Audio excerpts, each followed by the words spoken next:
Bonjour. Il est difficile de nos jours de tracer la frontière entre le réel et le virtuel. Depuis que les algorithmes ont envahi notre quotidien et que la plupart de notre temps est passé à regarder des écrans ou des hologrammes, le numérique est partout dans notre vie.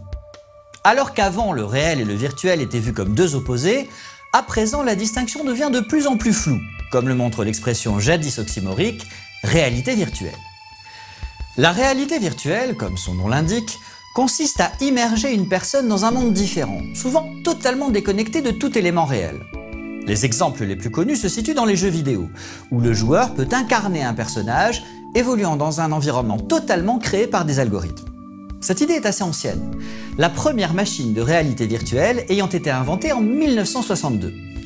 C'est en voulant donner une nouvelle dimension au film de l'époque que Morten Heilig a inventé le Sensorama. En effet, cette machine entièrement mécanique immergeait le spectateur dans le film qu'il visionnait en faisant appel à presque tous ses sens. La vue, l'ouïe, l'odorat et le toucher. Mais alors qu'il s'agissait ici d'une immersion complète, les humains ont rapidement voulu mélanger le virtuel et le réel. Et c'est ainsi que seulement 6 années plus tard, en 1968, la réalité augmentée est née. Le principe ? Ajouter des données numériques à une vue du monde réel.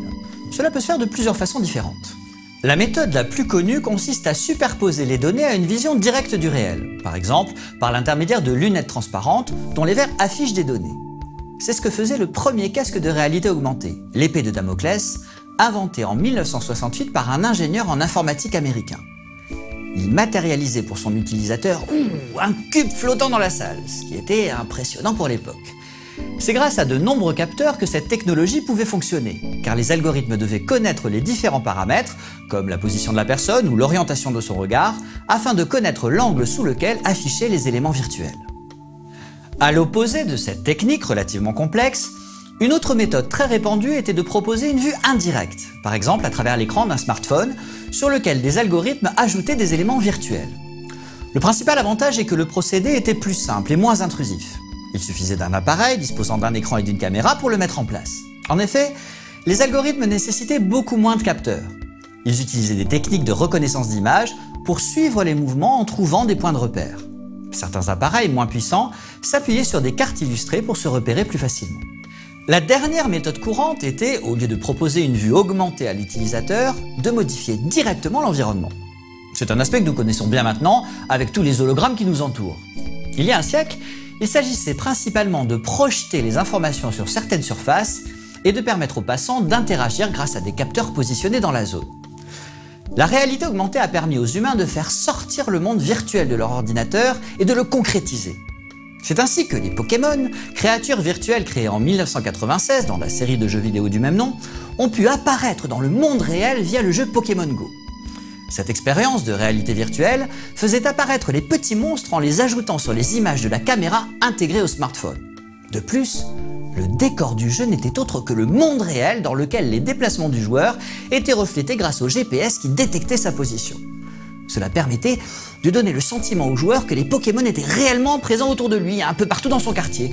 C'est un peu ce que nous faisons de nos jours pour ressusciter les espèces animales disparues. D'autres applications de la réalité augmentée étaient d'ordre plus pratique. Elle permettait de réaliser des visualisations interactives, comme par exemple un bac à sable interactif qui colorait le sable en fonction de la hauteur des monticules. Elle était aussi utilisée dans les cabines de pilotage, avec des vitres affichant certaines données utiles sur le pare-brise, afin que le pilote accède aux informations tout en continuant à regarder tout droit. Certains médecins humains s'aidaient aussi de la réalité augmentée pour pouvoir mieux voir les organes cachés des patients, à travers par exemple une projection de leurs veines sur leur peau. La popularisation des smartphones a aussi beaucoup aidé à démocratiser la réalité virtuelle. En effet, munis d'une caméra, les smartphones étaient idéaux pour proposer des expériences de réalité virtuelle à n'importe qui et à bas prix.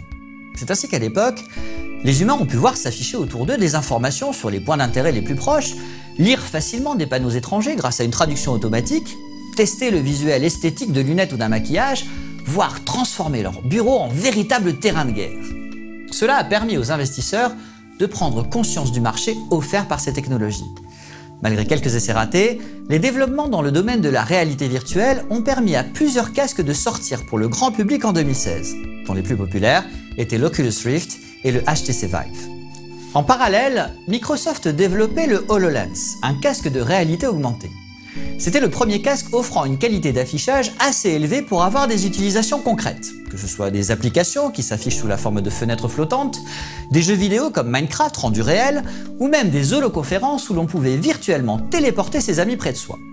Même si son prix le réservait à des professionnels, il est aujourd'hui considéré, avec les casques de réalité virtuelle, comme le précurseur des équipements que nous connaissons maintenant. En voyant ces images, vous vous dites probablement que la réalité augmentée n'a pas beaucoup évolué en 80 ans, puisque nous utilisons toujours des casques. Certes, la résolution d'image est meilleure, mais il est toujours facile de distinguer la frontière entre le réel et le virtuel. Tout cela est la faute de l'EyeLens, la lentille de réalité augmentée qui avait été commercialisée en 2043 par Google. En effet, sans que l'utilisateur ne puisse s'en apercevoir, l'appareil remplaçait les affiches publicitaires dans la rue par ses propres publicités. Ce qui a vraiment enterré cette technologie, c'est que la lentille pouvait toujours afficher des informations lorsque la personne fermait les yeux. Et la cupidité des concepteurs les a poussés à afficher des publicités aux utilisateurs pendant leur sommeil. Quoi de plus troublant que de se réveiller le matin avec une furieuse envie d'acheter un nouveau bac à sable interactif? Voilà, l'algorithme qui a généré cet épisode touche à sa fin. Pour la prochaine fois, il vous prépare des données à propos des publicités et de la culture de l'attention. Fin de fichier.